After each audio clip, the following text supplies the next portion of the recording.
이 시간 은혜 받으실 하나님의 말씀은 창세기 12장 1절에서 9절 말씀입니다.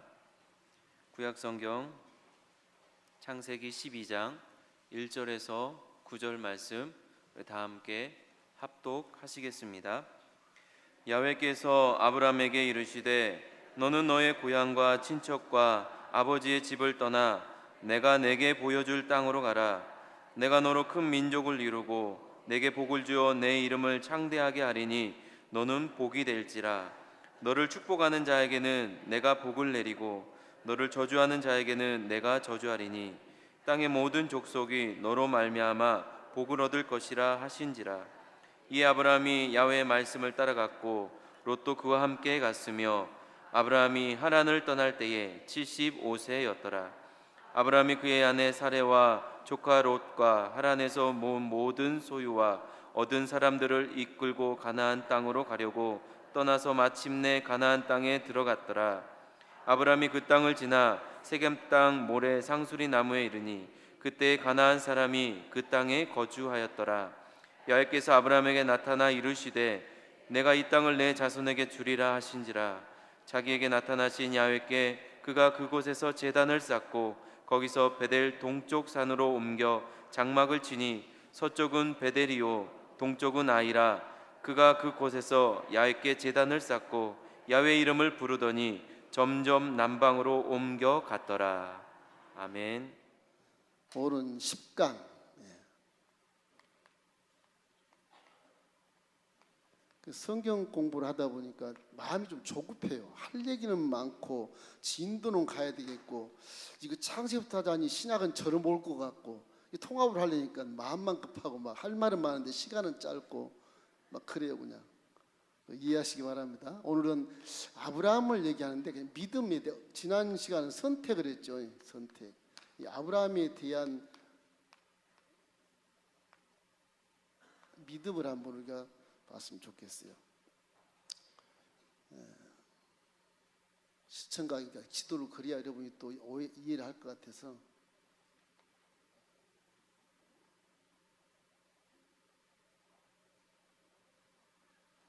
이스라엘의 아브라함 있는 곳을 알려면은, 자, 이스라엘이 이제 제가 이스라엘 그립니다. 지중해 연안에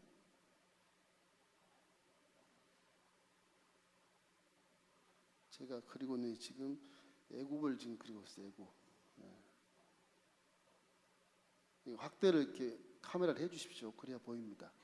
저기서 안 보여요. 그림 전체를 하나 딱 묻혀서 해주시면 돼. 지금 제가 그리고 있는 것이 지금 터키 남부를 지금 그리고 있어요. 남부, 터키 남부. 세계 지도를 보시면 비슷할 거예요.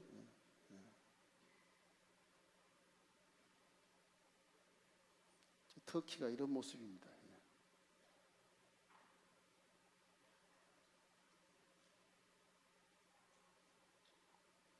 터키에서 이제 저 이스탄불을 지나서 여기 마게도니아라고 하는 그런 곳에 지금 제가 좀 그리고 있어요. 빌립보 교회와 그 다음에 데살로니가, 그 다음에 이제 그리스로 이제 내려옵니다. 그래서 그리스가 이렇게 이런 모습으로, 이제 그레테라는 섬, 성경에 그레데 있죠. 그레데가 이거고요. 이게 이제 바나바의 고향 구브로 섬. 그리고 여기는 이제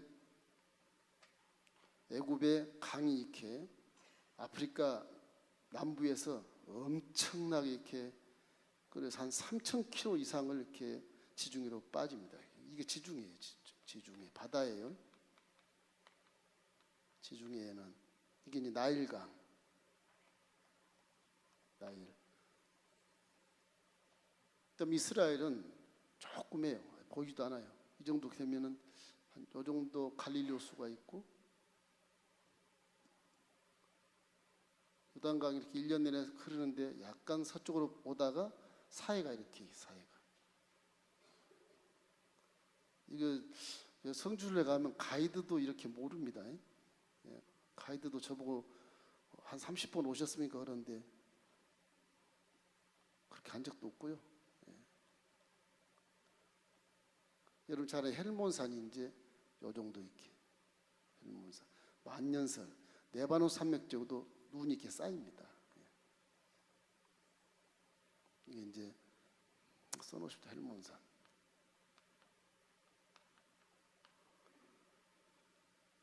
여기 이제 흑해인데요. 이제 흑해, 블랙시라고 해서 흑해예요. 이제 어디가 바다가 또 있냐 그러면 이쪽에 이제 카스피해라고 소련 바로 밑에 기다랗게 이게 호수인데 이것도 바다입니다. 카스피해인데 처음에는 이게 민물이었는데 홍수 때문에 이게 물이 새 들어와서 바닷물이 됐어요. 노아홍수 때 여기도 마찬가지고요. 이제 아브라함과 갈대아우르는 어디냐? 이 터키 땅에서 동남방 쪽으로 이 정도, 예, 이게 분지처럼 이렇게 지도는 그렇게 돼 있습니다. 이렇게 각 호수가 이렇게. 근데 이 호수가 전부 다 연결이 돼 있어요. 강이 흐르는데 이쪽 카스피해 쪽이 아라라산 쪽입니다. 아라라산. 그 성경에 본 니느에 그쪽에 이런 쪽에서 물이 발생이 돼서 참 이렇게 전부 다 이 페르시아만으로 빠집니다. 이게 이제 페르시아만인데.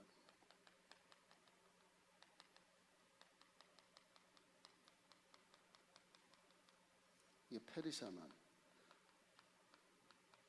페르시아만이 옛날 어디냐?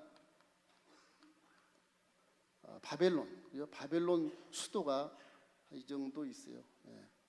이제 이 강이 흐르고 또 하나 강이 터키 북동쪽에서 시작해가지고 이것도 엄청난 큰 강이 같이 이렇게 만나요. 만나서 또 헤어져서 또 바다로 이렇게 빠져요. 이 강도 덕입니다. 예. 이게 이제 유브라데 강. 성경은 유브라데. 지금 현재 이름은 유프라테스 그래요. 여기는 히데겔 강. 히데겔. 지금 티크리스가 아니라 티크리스. 예. 지금은 그래요. 그래서 제가 지금 그린 데가 어디냐 그러면 이라크. 예. 저희가 지금 이 해안선을 따라서 이 정도가 지금 쿠웨이트입니다. 쿠웨이트. 이게 쿠웨이트. 많이 들어보셨죠? 이름. 쿠웨이트 나라 이름이에요. 이제 이 전체가 다 이라크예요. 이렇게 이 땅이 이게 다 이라크예요. 이라크 땅 참 좋습니다. 예. 여기는 터키. 여러분이 잘 아는 에베소 교회가 어디 있냐? 여기 있어요. 에베소. 이쪽에 에베소 교회 쪽에 7교회가 뭐 더베 뭐 이렇게 4대 필라델피아, 골로새 교회 뭐 많이 다 있습니다. 7교회가. 여기 가면 유적지가 굉장히 많아요. 지금 이 터키 쪽에 가면 유적지 관광 수입이 굉장히 좋습니다. 이쪽은 그리스. 옛날에 아가야 지방, 성경에 아가야라고 돼 있어요. 여기 마게도니아. 지금 마게도니아는 나라가 많습니다. 유럽 중남부이기 때문에 굉장히 많습니다. 그래서 이게 전부 다 이제 바다거든요, 다. 예. 여기는 이제 에게해만이라고 에게해만이라고 여기에 이제 요한계시록에 나오는 반모섬이 요 에베소 교회에서 딱 밀레도에 나오면 여기서부터 한 3시간, 2시간 반 정도 이게 반모섬 이 안에 있어요. 그 요한이 거기서 계시받지 않습니까?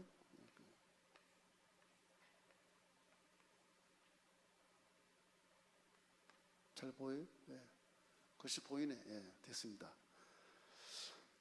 그 다음에 이제 밑에는 좀 사우디아라비아가 있는데 이게 지금 여러분이 이제 시나이 반도는 사해 변방 밑에서 이렇게 되고요. 이렇게 돼서 여기가 시나이 반도가 이런 모습으로 되어 있습니다. 그래서 여기는 뭐냐? 여기 홍해예요, 홍해. 네. 여기가 홍해예요. 그래서 시내산이 여기가 있습니다. 시내산 한번 가보시면 좋은데. 여기 이제 이쪽이 이제 애굽이에요. 지금의 이집트요. 여기는 초지가 좋습니다. 다른 데는 사막이지만 초지가 상당히 좋아요. 리비아가 이쪽에 있고요. 이걸 여러분이 보셔야 그래도 이해가 될 것 같아서 좋습니다. 아브라함이 어디 있었냐? 아브라함은 참 유명합니다. 여기가 우르라 그래가지고 이게 갈대아 우르가 쿠웨이트 나라에 있어요. 옛날엔 다 바벨론, 뭐 유브라데, 메소포타미아 문명이 됐거든요. 전체가 다. 인간의 최고의 첫째 메소포타미아 문명에서 발전하고 아브라함이 내려와서 애굽 문명이 나중에 발전을 해요. 그 성경은 다 역사예요. 다 역사예요. 그 역사학자들이 성경을 빼놓으면 역사학자 그 빵점이에요. 역사학자들이 성경을 봐야 역사를 제대로 알 수가 있어요. 그 첫째 들어맞는 것입니다. 이게 이제 우르라 그래서 영어로 이렇게 씁니다. U자하고 R자를 소문자로 우르, 이게 무슨 뜻이냐? 빛이다 그런 뜻이에요. 빛. 갈대아 우르. 이 갈대아 그런데 갈대아 우르 그래. 갈대아 빛이다 그런 뜻이 빛. 참 좋잖아요 이름이요. 시날 땅인지 여기가 시날, 바벨론 수도 시날, 바벨탑을 쌓던 곳 시날 평지가 이 가운데 여기가 아주 사방이 다 평지야. 다 바벨탑으로 역사한 거 바벨탑. 하란은 있나? 하란은 이쪽에 요 정도 하란. 하란. 아브라함이 75세에 부름을 받았던 곳 하란. 하란. 자, 이 정도 표시는 다음 시간에 이제 가나안의 글씨를 이제 지도를 크게 그릴게요. 다음부터는 이게 지금 아브라함이 처음이라서 이렇게 그린 겁니다. 아브라함이 아버지 데라와 함께 살았어요. 그래서 이 갈대아 우르에서 강물을 따라서 이렇게 시나를 지나서 하란까지 올라가서 하란에서 이제 비로소 아브라함이 하나님의 음성을 듣습니다. 너는 본토 친척 아버지 집을 떠나 내가 지시할 땅으로 가라. 그렇게 갑자기 신의 음성을 들려요. 신의 음성은 사람 음성과 달라서 물소리 같습니다. 굉장히 정감이 있고 포근하고 기분이 좋아요. 그냥 평안해요. 불안한 음성이 아니에요. 마귀는 마음에 불안을 주고 머리가 쫑 나오게 하고 뭐 그런 으시시한 그런 것인데, 여러분 그러니까 방언도 그렇게 하면 안 돼요. 방언도 혹시 그런 으시시하거나 뭐라고 혐오스러운 그런 소리로 방언하는 건 고쳐야 됩니다. 하나님 소리는 항상 아름답고 선하고 포근하고 평안을 주고 그러는 거예요. 그 크리스찬은 성격이 급해도 이제는 온유하고 겸손하게 말도 편안하게 상대가 평안을 갖게 그렇게 대하는 것이 성령이 기뻐하시는 것입니다. 그냥 불같이 막 이런 거 별로 안 기뻐하셔요. 마음은 담대하지만 속은 가슴이 뜨겁고 머리는 차야 돼. 말이 아주 편안하게 신뢰할 만하게 내가 이번에 은혜를 받구나, 정말 위로를 받는구나, 이런 그 소리의 음색이 그래야 성도라고 할 수 있어요.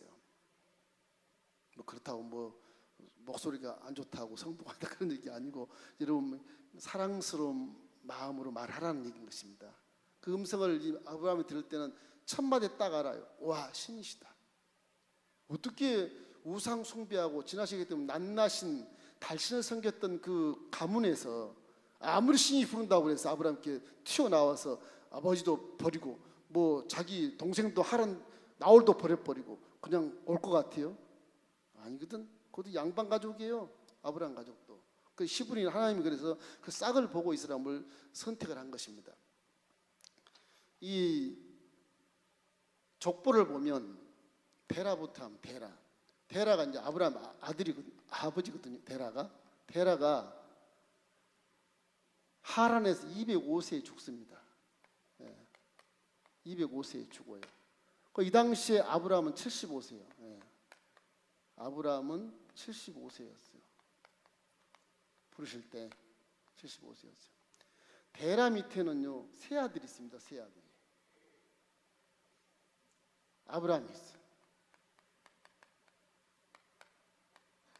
그 다음에 나홀이 있어요. 나홀이 할아버지 이름도 나홀인데 이 이름도 나홀이에요. 그다음에 이건 하란이지, 하란. 이게 세 삼형제예요, 삼형제. 삼형제인데 거기에 이제 부인들이 있는데 아브라함에게는 이분은 상당히 부인들이 많습니다. 예. 먼저 이쪽에다 써야 되겠네. 사라가 있고요. 그 다음에 하갈이 있어요. 하갈은 사라의 종이죠. 근데 아브라함의 부인이 돼요. 또 하는 아브라함도 그두라라고 있어요. 그두라. 이 그두라는 성경 이름 잘 못 보는데 이 그두라라고 하는 이 첩 사라하고 결혼할 때 거의 첩을 뒀어요. 아브라함이. 그 자식들의 이렇게 큰 걸 보면 여기에서 그두라가 6명의 자식을 낳습니다. 아들을. 그 하갈은 이제 누구 있어요? 이스마엘이 있죠? 이스마엘. 이게 25년을 못 기다리고 10년 기다리다가 그냥 이스마엘 낳아버린 거예요. 아브라함이 낳아버린 거예요. 사라의 종인데 이 사라의 이제 이삭이죠. 이삭이 낳죠. 이제 이삭이 이제 장자로서 이렇게 이제 명맥을 이어가는데 이 나홀은 하란을 먼저 드릴게요. 하란도요. 이렇게 누구냐면 밀가라는 여인이 하나 있어요. 딸. 그 다음에 여러분이 잘 아는 롯이 하나 있어요. 롯이 하란의 아들입니다. 또 아들이 하나인데 아스가라는 아들이 하나 있어요. 아스가.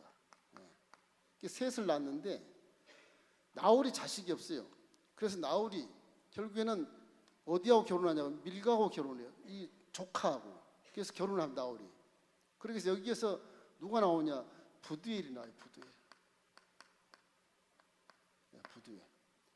이게 부두엘은 8번째 아들인데 막내입니다. 이게 이제 성경에 나오기 때문에 8번째 아들이에요. 많이 낳았는데 밀가가.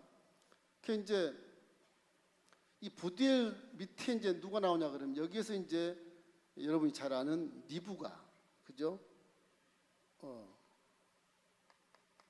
리브가, 그 다음에 라반, 야곱의 삼촌 라반이 나오잖아요.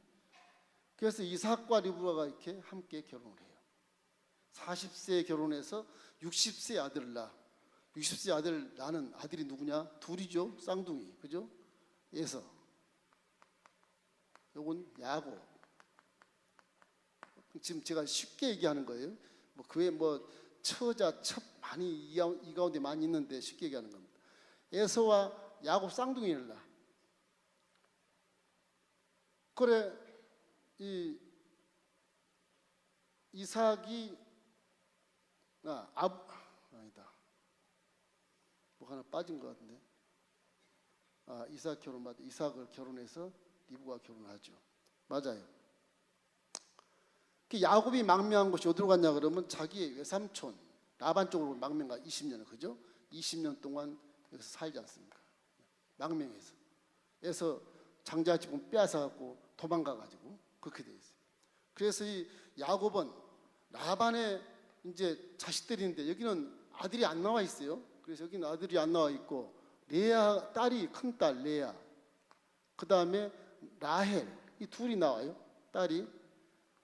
레아 라헬이 전부 다 부자라서 여기 아주 굉장히 이 나홀의 진짜 부자입니다. 엄청 부자입니다. 그래서 종들이 있어요. 실바, 그 다음에 비라, 이렇게 둘이 이제 각 종이 돼 있어요. 라헬, 레아, 실바, 비라 이렇게. 그래서 이 야곱이 이 집 가서 20년 동안 이 전체를 다 자기 아내로 삼아요. 대단하죠. 다 자기 아내가 돼요. 13명을 디나 빼놓고 12아들을 낳아요. 저게 이제 이스라엘의 이제 창시 12지파 이스라엘 대제국을 이루는 거예요. 여기서부터 이제 이스라엘이 발전하는 겁니다.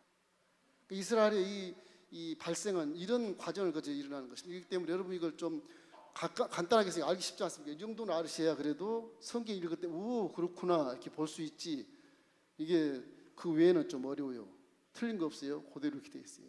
이 족보를 여러분이 좀 이렇게 마음에 두시고 성경 읽으시면 좋겠다 이 생각이 드네요. 예.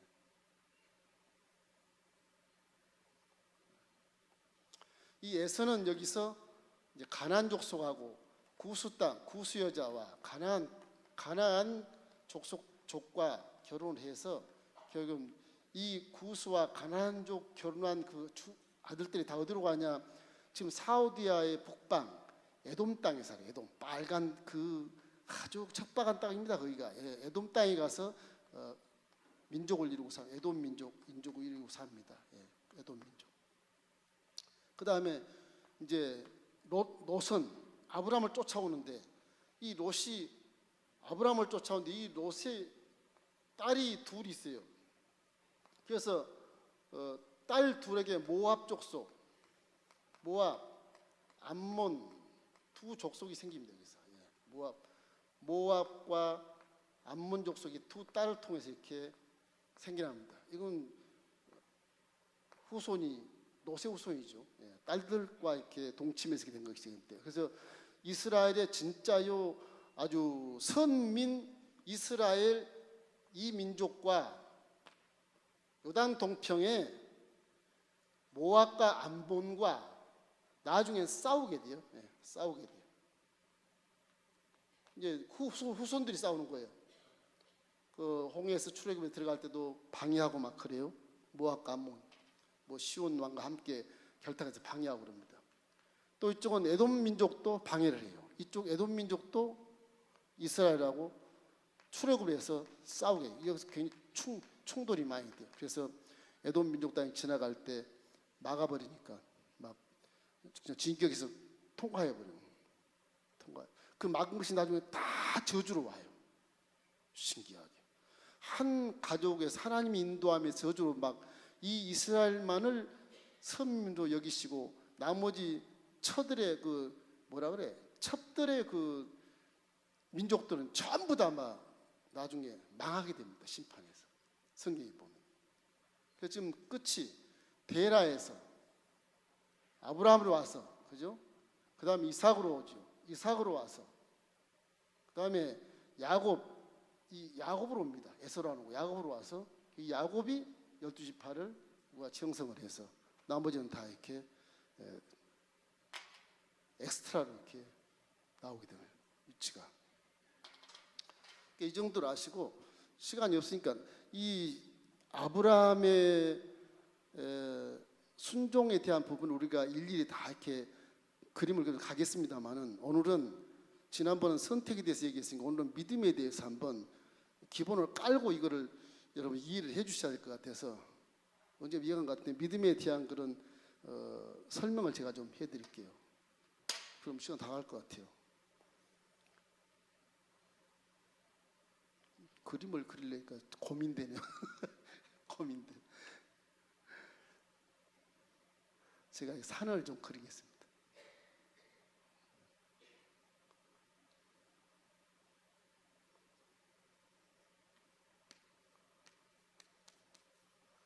산의 풍경을 그린 게 여러분이 좀 좋은 것 같아요. 풍경을 그리는데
들판 같은 풍경이 되잖아요.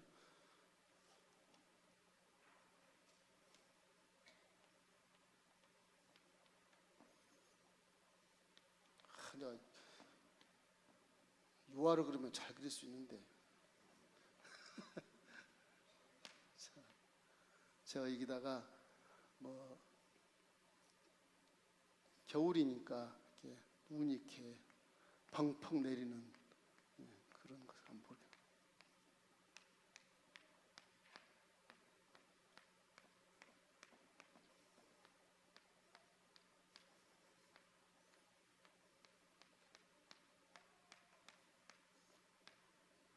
눈이 내리면 그냥 소복이 내리면 좋겠는데 이 세상이라는 게 이렇게 눈이 만만치 않습니다. 뭐가 부냐, 막 바람이 불어요. 바람이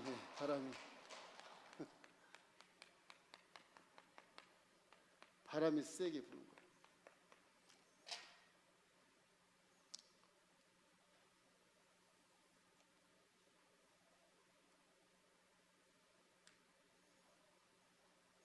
이게 이제 우리가 살고 있는 세상의 환경입니다. 세상. 여러분이 살고 있는 환경이 이런 거예요. 에덴에서 쫓겨난 사람이 쫓겨난 곳이 어디냐? 이런 곳인데 전부 동토라. 싹도 못 나. 꽃도 못 피어. 열매도 맺을 수가 없어. 사람이 길을 쓰고 인생이 70이요 강건하면 80일지라도 그 자랑은 수고와 슬픔뿐. 솔로몬이 말한 것처럼 헛되고 헛되니 모든 것이 헛되도다. 잘 먹고 잘 산 것 같은데 남는 게 없는 거예요. 그 세상은 영원하지 않습니다. 세상은 다 영원한 것이 없어요. 뭐만 영원하냐? 하나님의 사랑만 영원해요. 그거는 싸움에서 전쟁에 빼앗아도 지가 아니고 갖고 못 가요. 막 창고에 막 가득히 금을 쌓아놔도 갖고 못 가요. 다 털고 가는 거예요. 사랑은 안 보이지만 그 사랑의 열매는 창조주께 기가 막히게 칭찬을 받을 수 있는 근거가 되는 거예요. 그것만은 마귀가 손을 못 대요. 그것만은.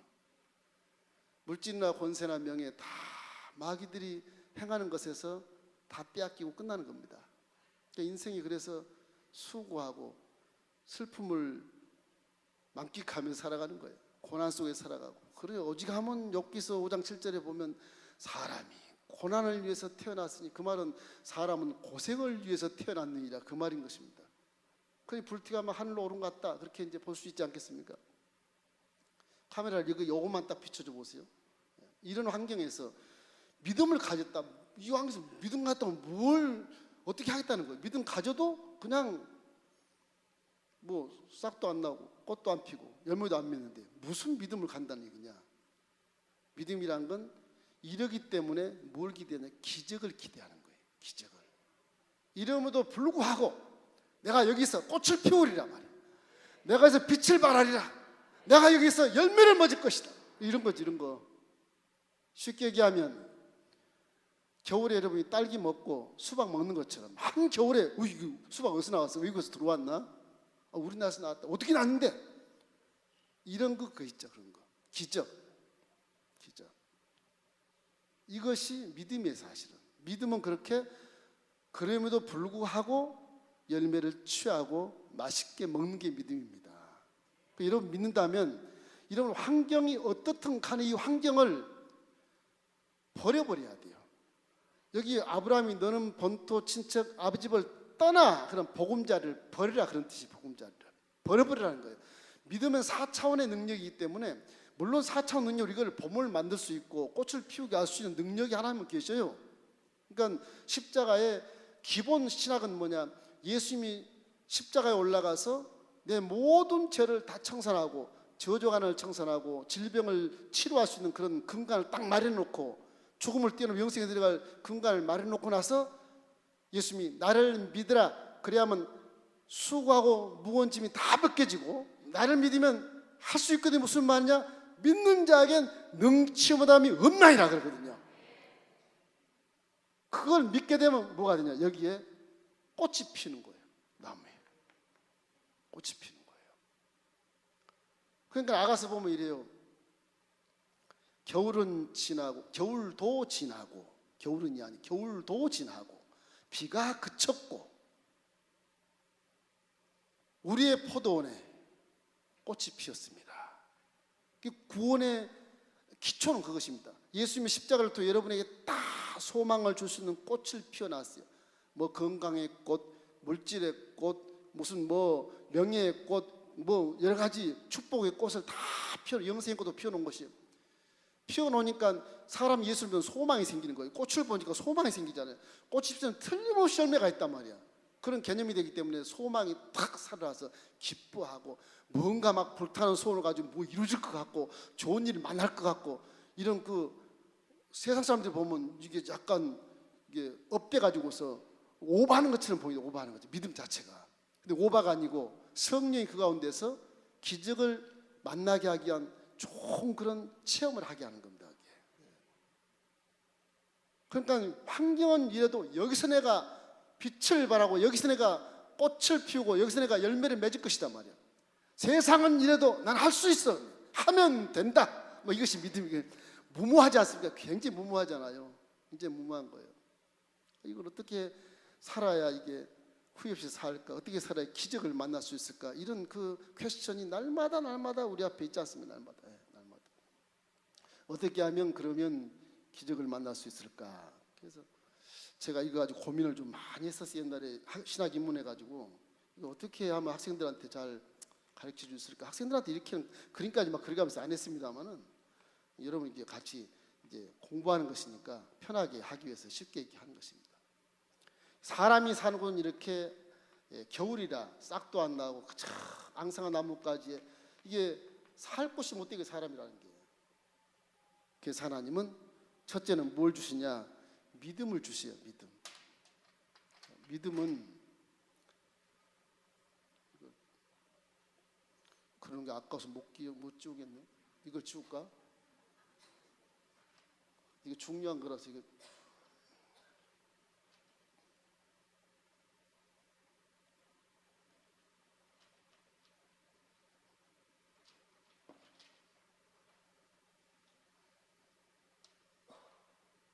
첫째는 믿음을 주지 않습니까? 믿음. 아브라함이 하나님의 아주 거룩한 소리에 감동을 해서 본토 친척 아비집을 그 보금자리를 그 좋은 부잣집 환경을 박차고 나와요. 이해를 못하겠죠. 이해를 못해요. 그렇게 잘 사는 부자인데 박차고 나옵니다. 믿음이 있어야 순종을 하지. 믿음 없이 순종 못하잖아요. 순종은 믿음 다음에 오는 거예요. 그러니까 믿음은 항상 말씀으로 와요. 믿음은 들음에서 오며 그 들음은 하나님의 말씀으로 낳느니라. 그러니까 믿음은 하나님 소리를 듣고 아브라함이 믿음이 탁 생겨서 순종하게 되는 겁니다. 순서가 그래요. 근데 그 믿음은 그래서 에베소서 2장 8절 말씀처럼 믿음은 선물이라고 그래요. 믿음은 선물이에요. 선물. 내게 아니에요. 내가 믿어서 간다 그런 것 같지만 하나님이 음성을 들려주시고 아브라함 믿게 해서 순종하게 하는 거예요. 하나님 말씀은 글씨가 아니고 소리입니다. 요즘 세대는 너무너무 좋은 세대라 우리 세대는 글씨를 딱 써놓고 저기 하나님 말씀이다. 전 성령으로 충만한 40명의 기자가 저 성경을 집필을 해서 하나님이 주신 말씀 그대로 대필한 거거든요. 그렇기 때문에 성령이 말씀이 되게. 원래 하나님은 성경이 없었어요. 소리로 역사하셨어요. 소리로. 사람이 자꾸 타락하고 또 안 믿고 얘기했던 것도 잊어버리고 기억 상실증이 돼서 언제 그랬냐고 또 덤비고 그러니까 말씀을 딱 기록해 놓는 거예요. 말씀대로. 믿음의 근간은 말씀인데 그 말씀을 주신 그 소리도 하나님이 주신 것이라는 거죠. 내가 하는 거 아니라는 거죠. 그러니까 목사님이 저 말씀을 설교를 하면 하나님이 나에게 하신 말씀이구나 이렇게 받아들여야 그것이 정상적인 믿음을 좀 자라게 할 수 있는 놀라운 그런 물이 되고 피가 되고 살이 되는 것입니다. 믿음을 주신 것은 믿음의 터를 주는 겁니다. 터. 여기에 이제 들판에 이렇게 믿음을 한 평도 주고 두 평도 주고 세 평도 주고 그렇게 터를 이렇게 주는 거예요.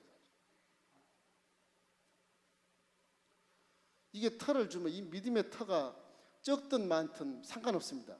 믿음은 다 분량이 다르기 때문에 믿음의 분량대로 주님 주시기 때문에 이 터를 주면 왜 터를 줄까? 그냥 뭐 믿다 그러면 될 거 왜 터를 줄까? 결국에는 잡초는 한겨울에도 뿌리는 살아있다 그러더라고요. 곡식은요 굉장히 약합니다. 이게 곡식. 믿음의 곡식은 믿음의 터에 심고 잡초는 그냥 밖에 심는 거예요. 성경 말씀은, 죄송하지만 성경 말씀은 곡식의 씨앗입니다. 곡식의 종자 씨앗. 성경 말씀은 종자. 믿습니까? 성경은 여러분을 인생이 어디서 와서 무엇 때문에 삶이 어디로 가고 어떻게 하면 복을 받고 어떻게 하면 꿈이 이루어지고 어떻게 하면 기적을 나타내고 어떻게 하면 질병이 치료받고 놀라운 말씀들의 그 씨앗이 다 말씀 속에 있다. 여러분이 아멘 그러면 저 믿음의 태에 딱 심으면 그게 싹이 나요. 할렐루야. 거기서 믿음이 필요한 거예요. 이 믿음의 필요, 이거는 말씀을 심기, 곡식을 농사짓기 위해서 주신 터예요. 이게. 농사짓기 위해서. 그러나 둘째는 뭐가 문제냐? 믿음의 집을 지어야 돼. 믿음의 집은 여러분이 짓는 것입니다. 자기 자신이 짓는 거예요. 믿음의 집은, 저 믿음의 터에 어떻게 믿음의 집을 지을까? 그런 거는, 믿음은 바라보는 것때 실상이기 때문에 항상 투명하다고 보는 겁니다. 그래서 저는 이런 그 비닐하우스에 대한 것을 생각을 했어요. 믿음의 터가 커서 터서 2개를 진다 하더라도, 2개를 진다 해도, 이렇게 한다 그래도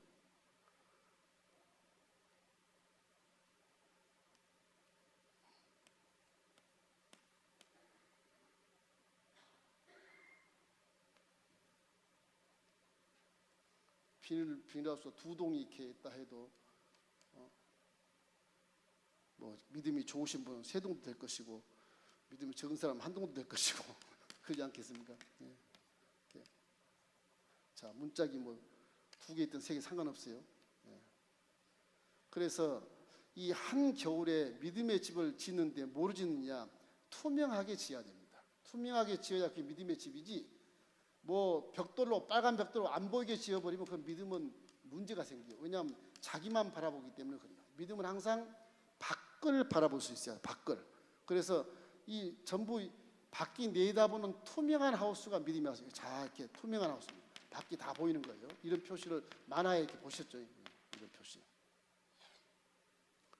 저기 하우스를 지으면 이제 찬바람이 막아지잖아요. 믿음의 옥토가 내 마음에 들어와 있잖아요. 그럼 씨앗을 심으면 싹이 납니다. 꽃은 피울 수 없을지 몰라도, 난로가 없으니까 그렇지 몰라도 싹이 자랄 수 있게 돼 있어요. 그럼 거기서 내 믿음이 조금씩 성장을 하게 돼서 세상을 쫙 바라보고 기도도 할 수 있어요.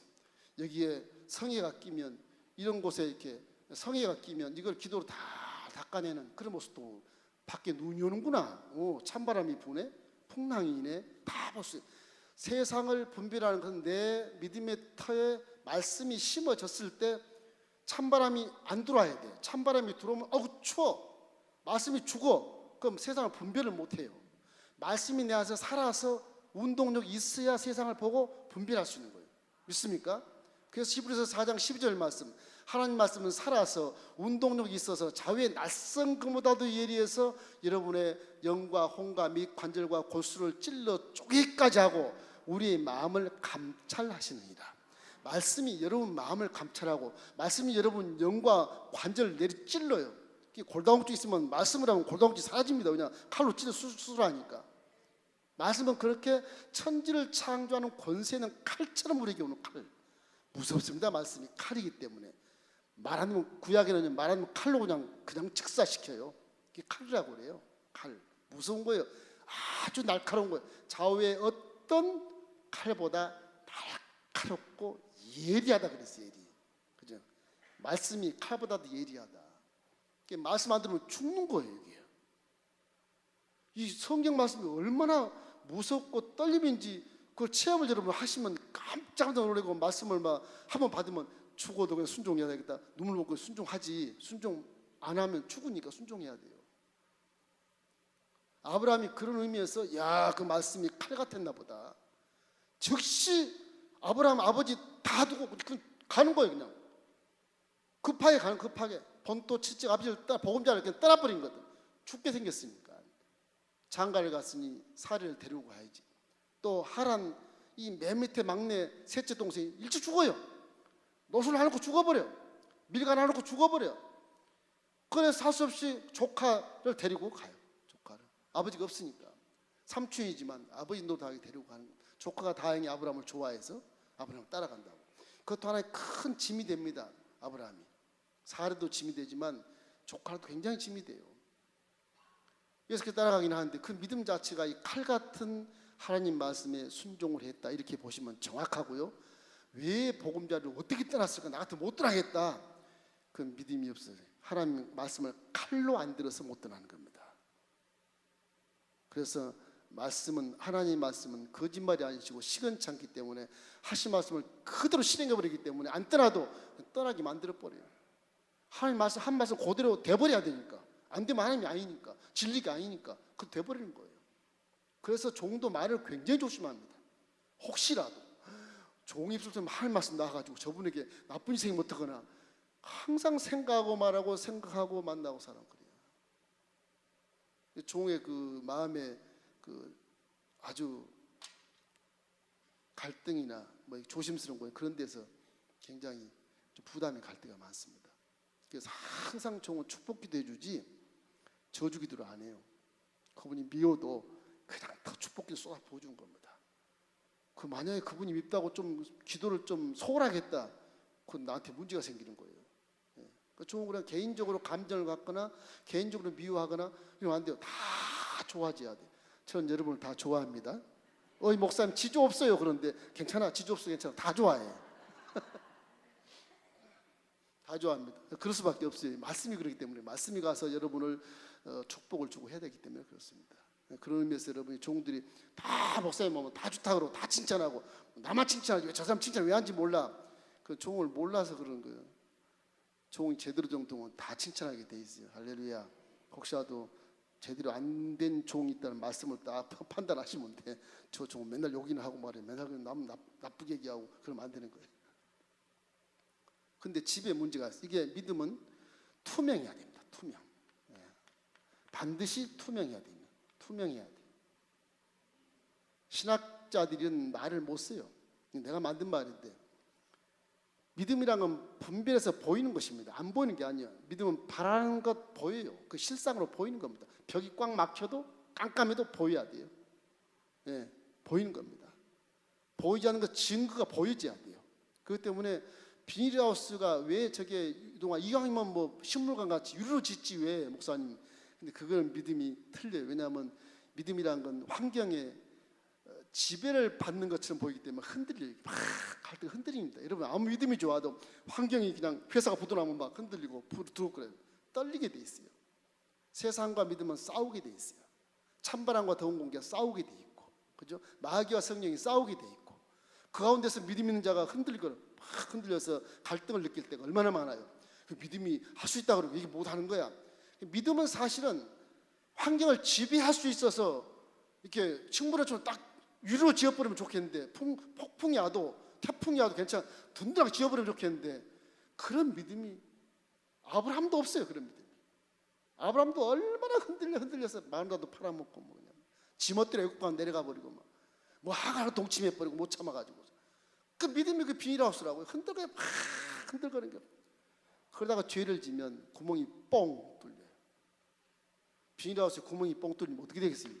뻥 뚫리면 하나만 뚫려도 이게요 찬바람이 슉 들어가서 저 안에 있는 모든 축복의 씨앗이 싹이 났다가 다 땅속으로 들어가 버려요.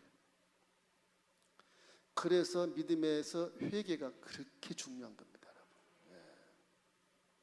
회개가 중요한 거예요. 그러니까 여러분이 기적을 못 받는 이유는 회개를 안 해서 이거는 틀림없이 여기에 회개가 있어야 돼요. 회개가 이게 아주 정답입니다.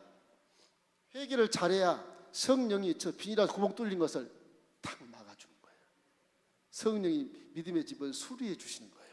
그럼 다시 믿음 안의 집에서 내 싹이 꽃이 피었네, 곧 열매 맺겠다. 그리고 기쁨이 충만하게 되고 막 불타는 소원이 일어나서 막 열심히 봉사하고 헌신하면서 금방 뭐가 기적이 일어날 것처럼 꽃이 피었으니까 열매 맺을 것처럼 막 기대가 되고 막 신앙이 막 급성장하는 거예요. 그런 신앙이 성령 충만한 어떤 그런 모습으로 나타나게 됩니다. 그래서 성령 충만이 그래서 중요한 겁니다. 회개를 성령 충만이 수리해버리는 거, 수리해버려. 그러니까 기도하면 성령이 와야 회개한 걸 듣고 회개를 싹 없애버리고 비닐하우스를 든든하게 만들어준 겁니다. 그래서 성령과 회개는 뗄래야 뗄 수 없는 거예요. 회개 입술로 해놓고 성령 필요 없어. 회개 안 된 거예요. 그저 비닐하우스 지금도 구멍이 뻥뻥뻥 뚫려서 아무것도 못 심고 아무 수확도 못 맺어요. 못 맺어요. 저 구멍을 막아줘야 꽃이 피어요. 기적이 힘들겠죠. 죄를 얼마나 많이 그것이 되겠어요. 그러나 회개만 잘하면 수리될 수 있는 가능성이 얼마든지 있으니까 우리의 믿음은 기적을 만나는 통로는 열려 있는 겁니다. 그럼 우리 여러분 회개를 싫지만 오늘 또 주님 내가 눈으로 지은 죄, 귀로 뭐 듣지 말고 들었던 죄, 뭐 입술로 말하지 못한 그런 죄도 용서해 주십시오. 내 마음에 깨닫지 못한 죄라 그러는데 이게 멍청이 가지고서 어리석어가지고 깨닫지 못하는데 어떡합니까 하나님, 이 죄를 용서해 주십시오. 그렇게 해야 성령이 와서 그걸 싹 용서하고 예수의 피로 씻어서 이런 믿음의 집을 다시 흔들거리지만 깨끗하게 수리를 하시는 겁니다. 그래서 성령 충만하는 거예요. 그래서 그러면 우리는 새로운 피조물 되지 않습니까? 겨울에서 엄동설안에 살았던 우리가 실은 아무리 뿌도 싹이 안 나는데 세상 사람은 그걸 싹을 내 가지고서 성공했다 그러는데, 이 엄동설안이 열매를 만들어서 이걸 잡아봐야 생명 열매가 없어요. 껍데기만 딱 잡고 보면 절망해버리고 후회한 인생 살았구나, 와 내가 낭떠러지에 떨어진 것처럼 완전히 그냥 실망해버리고 그런 인생 살아서 인생을 잘못 살았다 고백하고 지옥불에 떨어지는 겁니다. 이 세상에서 이 구멍들을 전부 성령이 이렇게 수리를 해줘 버리면 이 안에서 이제 꽃이 피고 열매를 맺게 되는 거예요. 한겨울인데도 이 안에 빨간 꽃도 피고 파란 꽃도 피고 나무들이 이렇게 살아서 이 한겨울인데요. 여기 아주 멋있는 그런 열매를 맺을 수 있는 가능성이 큰 꽃들이 이렇게 피어서 결국에는 이 안에서 기적을 체험하는 겁니다. 이 온실에 가면 꽃이 많이 피지 않습니까? 한겨울에도 이런 거예요. 이게 나중에 열매를 맺게 되는 겁니다. 저 열매를 맺을 때까지 오직 성령으로 충만한, 술 취하지 말라 이는 방탕한 것이니, 그 말은 술 취하면 저 비닐하우스 구멍이 빵빵빵빵 뚫린다, 방탕한다, 실명한다. 그러니 오직 성령으로 충만할지어다. 오직 성령이 내게 임하시면 내가 권능을 받고 예루살렘과 온 유대와 사마리아와 땅끝까지는 내 증인이 될 것이다. 성령이 충만하면 나는 연약하고 부족해도 틀림없이 우리는 기적을 체험할 수 있다고. 왜? 하나님이 하신 것이니까. 그래서요 바울이 훌륭한 건 내가 죽었습니다. 너 누구냐? 난 예수예요. 예수님 내 몸을 입고 사신 거예요. 그러니 너 그러면 순교해. 순교하죠. 뭐 내 목이 달아납니까? 예수님 목이 달아나죠. 그런 믿음, 그런 믿음. 그러니까 사망아 너의 쏘는 것이 무엇이야? 바울은 사망과 막 대적하잖아요. 네가 이기는 것이 무엇이냐 말이야. 내가 확신하노니 사망이나 생명이나 천사들이나 높음이나 기쁨이나 현재일이나 장래일이나 어떤 피조물도 나를 하나님의 사랑에서 끊을 수 없으리라. 그렇게 말하잖아요. 굉장한 믿음. 그게 성령이 충만하면 그런 믿음 가지면 저 엄동설안이 나를 해하지 못하고 내 마음에서 꽃이 피고 기적을 체험하게 되고 응답받게 되고 치료받게 되고 그건 뭐 건강으로 변화되게 되는 겁니다. 바울 믿음이 그래서 좋은 거예요. 그래서 진짜 좋은 거예요. 내게 능력 주신 자 안에서 안에 예수님 하나님이 성령이 계시니까 내게 능력 주신 자 안에 내가 사니까 내 몸과 육체와 눈과 귀와 입술과 손과 발은 다 성령 시킨 대로 하는 것이니까 가는 데마다 성공하는 거예요. 실패가 없는 거예요. 엄동설안 그까지 녹여가면서 가는 거예요. 녹여가면서. 성령 불같으니까 지나가면 얼음이 쫙 녹아버리고 눈이 다 녹아버리고 싹이 나는 것입니다. 봄이 와버리는 거예요. 그래서 겨울도 지나고 비도 그쳤으니 이제 내 사랑하는 아가야 이제 우리의 포도원을 꽃이 피었으니 함께 걸어가자. 이것이 예수님이 이루어 놓은 동산이에요. 열매는 꽃이 피었으니까 열매는 저와 여러분이 잘 맺으면 되는 거예요. 열매 맺는 것이 그렇게 힘들다면 왜? 저렇게 정반대 기후 때문에 그런 것입니다. 자, 기후는 세 번째는 기후가 있어요. 기후는 두 가지입니다. 찬기후, 찬기류와 더욱 따뜻한 기후가 있어요. 그래서 이 따뜻한 기후는 성령이고 찬기류는 마귀의 기후입니다. 마귀는 우리를 뛰게 하기 위해서 얼게 만들어버려. 항상 두렵고 떨리고 걱정과 염려가 많고 그 찬바람이 부니까 옷을 그냥 두텁게 입고 그냥 고개를 숙이고 그냥 그러고 다녀. 성령의 기운은 따스해서 옷을 다 벗어요. 자유함을 얻는 겁니다. 진리를 할지 진리가 너를 자유케 하리라. 성령이 충만하면 자유하게 따스한 기후 속에서 들어갔더니 이 기후가 내 마음속에 이 기후가 이제 열매를 맺게 하는 놀라운 그런 환경으로 변화시켜 주는 것입니다. 믿음의 칩이 큰 사람은 더 성령으로 충만해야 돼요. 믿음의 적은 사람은 조금 성령 충만해도 그 사람 기적을 맛볼 수가 있어요. 어떻게 보면 믿음의 터가 적은 사람이 훨씬 더 기적을 빨리 맛볼 수 있을 것 같아요. 왜? 평수가 적으니까. 큰 데는 난로불도 많이 떼야 되지 않습니까? 기도도 몇 배를 더 해야 돼요. 그 사람은요. 큰 종 불쌍합니다. 사실 불쌍해요. 더 기도를 많이 해야 되고 평생 그냥 막 그러게 믿음의 집 안에 기후가 따스하지 않으면 열매를 못 맺으니까 꽃이 시들어버리니까 그 길을 쓰고 기도를 막 7시간 8시간 어떤 사람은 뭐 12시간 막 하루 종일 살겠어요. 그렇게 해가지고서 큰 종이니까 그렇게 해야 정상적으로 자기 집의 기후가 바뀌어요. 안 그러면 찬바람 딱 들어와서 냉랭해져요.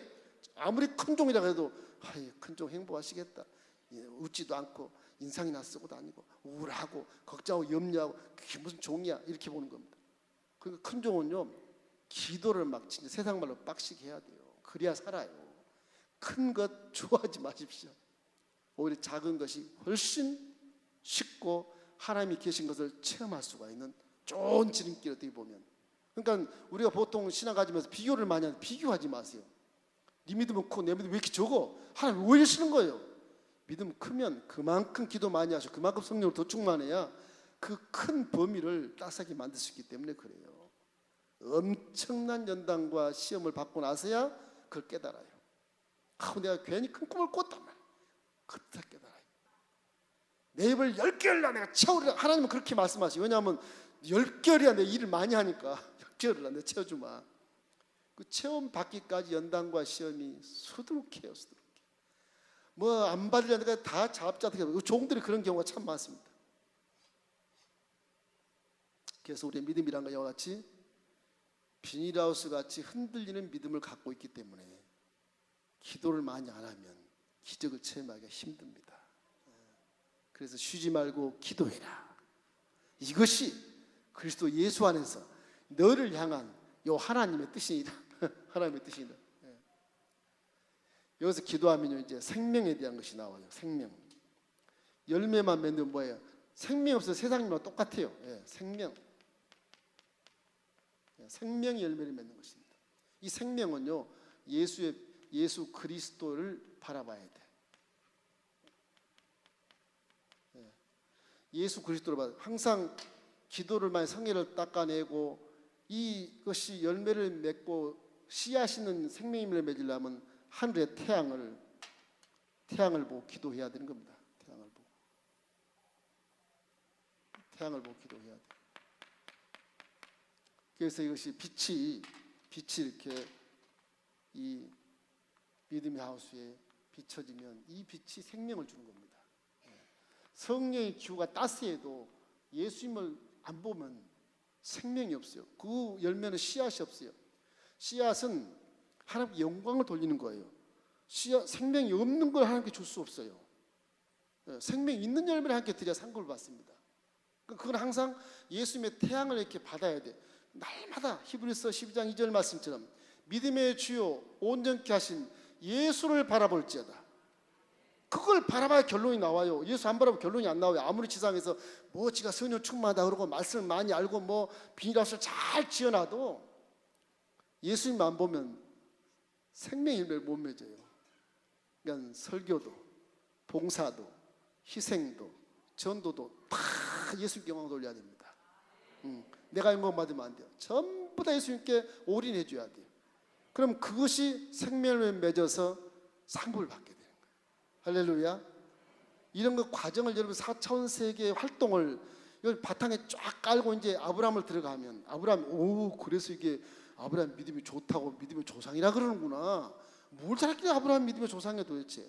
하나 딱 22장 가서 뭐 이삭 바친가 그걸 보고 하나님 감동했다? 아니에요. 그 하나 가지고 감동한 게 아니에요. 아브라함 마음속에 저런 믿음의 집이 강성하게 지어질 때까지 하나님 기다리시고 연단을 시켜서 그 과정 속에서 열매를 맺게 되는 것입니다. 감히 아브라함이 그냥 한 번에 그냥 깨닫지도 못하고 믿음도 강하지 않는데 지 아들을 잡아다가 그냥 3일길에 가서 갖다 놓고 찔러 죽여요? 안 돼요. 그게 될 수가 없어요.